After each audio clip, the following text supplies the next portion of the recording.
करोड़ों लोग रेलवे हो या एसएससी हो, करोड़ों छात्र इस पर भरोसा करते हैं और करोड़ों छात्र इसका एग्जाम देते हैं, तैयारी करते हैं।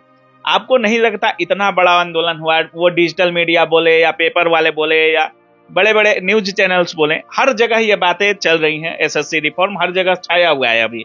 लेकिन आपको ये नहीं लगता कि इस मिनिस्टर पे या मोदी जी तक ये बातें नहीं पहुंची होंगी, इस पर अभी तक एक्शन नहीं आया या कोई उचित कार्रवाई नहीं हुई, तो क्यों नहीं हुआ? आज के समय देख करके बहुत दुख लगता है कि हमें कैसे भारत देश में रहते हैं जहां पर बात युवा को बढ़ाने की पढ़ाने की जाती है, लेकिन संसद में उसके ऊपर में चर्चा नहीं होती है। संसद में रवि किशन जी हमारे चर्चा इस बात पे कर रहे हैं कि समोसे का साइज क्या होना चाहिए, समोसे का रेट क्या होना चाहिए, पूरे भारत में एक जैसा समोसा होना चाहिए। लेकिन पूरे भारत में शिक्षक इस कदर जो है प्रोटेस्ट करने पर आतुर हो गए, पूरे भारत में बच्चा पीड़ित अलग अलग भर्तियों को लेकर के चर्चा उसके ऊपर में एक बार भी नहीं हुई। बड़ा इस बात को देख करके खुशी भी हुआ कि चंद्रशेखर आजाद जैसे बाकी जो एमपी हैं और बाकी लोगों ने भी इसके ऊपर में आवाज उठाई, लेकिन संसद पर 1 मिनट भी इसको नहीं दिया गया। डीओपीटी मिनिस्टर की तरफ से कोई ट्वीट नहीं आया, मोदी जी की तरफ से कहीं पर कोई ट्वीट नहीं आया और इस बात को संज्ञान में ले रहे। ऐसा नहीं है कि सर उनको पता नहीं है, लेकिन उन्हें यह बात जरूर पता है कि अगर आकर के कहीं पर कुछ कहेंगे मामला और बढ़ेगा। बट ऐसे सर अगर चुप भी रहोगे ना तो मामला डबल बढ़ेगा। आपको नहीं लगता है कि हर मुद्दा को, छोटी से छोटी चीजों को सरकार के लोग ट्वीट करते हैं? जहां करोड़ों छात्रों की बात आती है वहां ट्वीट क्यों नहीं आता है, उस पर वक्तव्य क्यों नहीं आता है, उस पर मीडिया बाइट क्यों नहीं आती है, और मीडिया के लोग जाते हैं तब वहां सवाल क्यों नहीं किया जाता है? आज के समय सबसे खराब जो व्यवस्था है ना वो शिक्षा की है। आप नीचे से लेकर के ऊपर तक के स्तर को देखिए और इससे आपको बेहतर समझ में आ जाएगा कि ये सरकार शिक्षा को लेकर के जो है कितना ज्यादा जागरूक है। एक बच्चा तैयारी कर रहा है, पूरा अपना जी जान लगा रहा है, जो भर्ती आ रही है उसी को मान करके पहले तो ये लोग भर्ती कम कर देता है, आधा मार देगा वहीं पे, ओकरा बाद जो भर्ती आए वो में पूरा तरीके से बढ़िया से नहीं कराएगा। अब बच्चा मतलब मन हार करके जैसे तैसे करके भी उसकी तैयारी कर रहा है, उसमें भी उसको इस तरीके से तड़पा दिया जा रहा है कि खत्म नहीं कर देंगे। तो आप पूछ रहे हैं ना कि चर्चा क्यों नहीं करती है गवर्नमेंट, मीडिया इसको क्यों नहीं दिखाती है? क्योंकि उनके हिसाब से मुद्दा इतना बड़ा नहीं है। उनके हिसाब से मुद्दा जो है ऐसा लगता है कि क्या ही वैल्यू देना। उनके हिसाब से मुझे लगता है कि सरकार टूर कहां कर रही है, घूमने कहां जा रही है, और जो समोसे का साइज है वो उनके लिए बहुत मायने रखता है। बहुत सारे शिक्षक कह रहे थे कि हमारा ये स्थिति था, हमारा वो स्थिति था, लेकिन सबसे जो खराब स्थिति मीडिया के सामने आई, हमारे चैनल्स पे आए, वो आदित्य रंजन सर की थी। एक बार सुबह से शाम तक डिटेन किया गया, उसके बाद सर जैसे ही जंतर मंतर पे आए, अंदर घुसे ही नहीं, बाहर से ही इनके साथ जोर जबरदस्ती हो रही थी, और लाइव कवरेज भी हमारे चैनल पे आप लोग देखे ही होंगे।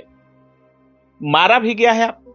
सर उस समय तो दर्द का एहसास नहीं हुआ, लेकिन कल से जो है ये गला और ये बहुत दर्द हो रहा है। तो क्या होता है, भीड़ में जब काफी लोग पकड़ते हैं ना तो उस समय महसूस होता नहीं है कि आपको चोट लग रही है, डंडा लग रहा है, किसी का मुक्का लग रहा है, किसी का कंधा लग रहा है, तो गर्म होता है शरीर, पता नहीं चलता। लेकिन 2 दिनों से जब चोट महसूस हो रहा है तो लग रहा है कि सर पड़ी बहुत है। पड़ी है बिल्कुल पड़ी है। यहाँ पे नहीं कि डिटेनिंग के बाद थाने वगैरह में पीट, नहीं, ऐसा बिल्कुल भी नहीं है कि डिटेन में थाने में उन्होंने किया। हाँ, ये है बदसलूकी थोड़ी सी इतनी हुई कि 4 घंटे तक वो दिल्ली में बस में घुमाते रहे, और मुझे ऐसा फील हुआ यहाँ पर कि शायद मैं वो टेररिस्ट हूँ जिसका बस टाइम खराब किया जा रहा है, जिसको बस घुमाया जा रहा है, जिसको पानी नहीं दिया जा रहा है, जिसको बस से उतरने नहीं दिया जा रहा है, जिसको टॉयलेट नहीं जाने दिया जा रहा है। विक्रम सर की तबीयत खराब हो गई, मेडिकल इमरजेंसी के लिए हमने कहा कि हॉस्पिटल में रोक दीजिए, आप बेशक चलना है तो साथ में चल लीजिए, लेकिन उन्होंने वो भी नहीं रोका। अगर ऐसे केस में अगर मानो कोई ऐसा शिक्षक होता जिसको हार्ट की बीमारी होती, बीपी लो होता, तो सर वो खत्म, वो बचता नहीं। मतलब 6 तारीख को आप महाआंदोलन कर रहे हैं? सारे शिक्षकों हैं और बहुत बढ़िया तरीके से अपनी बात हम रखेंगे। जो भी शिक्षक आ रहे हैं 6 तारीख को परमिशन मिला है? हाँ बिल्कुल सर, परमिशन है। जंतर मंतर? बिल्कुल, जंतर मंतर की है, 150 लोगों की है और 150 शिक्षक की है, स्टूडेंट्स की नहीं है। बच्चे वहां पर नहीं आए, सिर्फ शिक्षक आएंगे और बाकी आकर के शांतिपूर्ण तरीके से अपनी बात रखेंगे। जितने भी स्टूडेंट देख रहे होंगे सर, जितने छात्र आप पर भरोसा कर रहे होंगे या जितने शिक्षक आप पर भरोसा कर रहे होंगे, क्या कुछ लास्ट में बोलना चाहेंगे? सभी लोगों से मैं कहना चाहूंगा कि देखिए, अगर जो लड़ाई है वो सबकी है।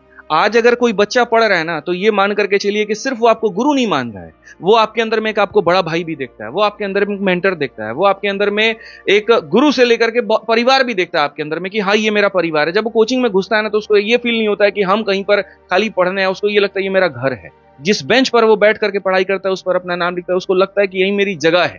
वो इतना भावनात्मक रूप से जुड़ चुका है। जो भर्ती आती है उसको लेकर के इसकी भावनाएं इतनी जुड़ जाती है कि सुबह से लेकर के शाम तक वो भूखे पेट रह सकता है, लेकिन अपनी पढ़ाई को नहीं छोड़ सकता। जब इतनी भावनाओं के साथ में बच्चा जुड़ चुका है और उसके साथ में जब अन्याय होता है, खून हम सबका खौलता है। तो सभी शिक्षकों से मेरा आग्रह है कि अभी छोटी मोटी जो ग्रजेस हैं उनको आप छोड़ दीजिए, छोटी मोटी जो नाराजगी आप उसको छोड़ दीजिए। आप सिर्फ और सिर्फ यहाँ बच्चों के बारे में सोचिए, और जिस पे आप लोगों ने बहुत हद तक काम किया है, मैं तो मतलब आप लोगों के आगे मैं कुछ भी नहीं हूं, मुझे ऐसा महसूस होता है जो आप लोगों के एफर्ट्स रहे, क्योंकि मैं तो दिल्ली से ही दिल्ली में था, आप तो अलग अलग राज्यों से आए, आकर के यहाँ पर बच्चों के लिए आपने आवाज उठाया। बस इसको दबने मत दीजिएगा, इसको उठाए रखिएगा। आप भारत के जिस राज्य में जहां से हैं आप वहां के लीडर बनिए और वहां से इस चीज को आगे लीड करके चलिए, क्योंकि सरकार तक अपनी बात पहुंचानी पड़ेगी। ये आपके हक की लड़ाई है और आपको लड़ना पड़ेगा। और सभी बच्चों से ये कहेंगे, आप अपने गुरु के ऊपर में विश्वास रखिए जिनसे आप पढ़ते हैं। यकीन मानिए, अगर आज के समय कोई बेहतर आपके लिए सोच सकता है तो आपका टीचर है और कोई नहीं। बहुत बहुत धन्यवाद सर।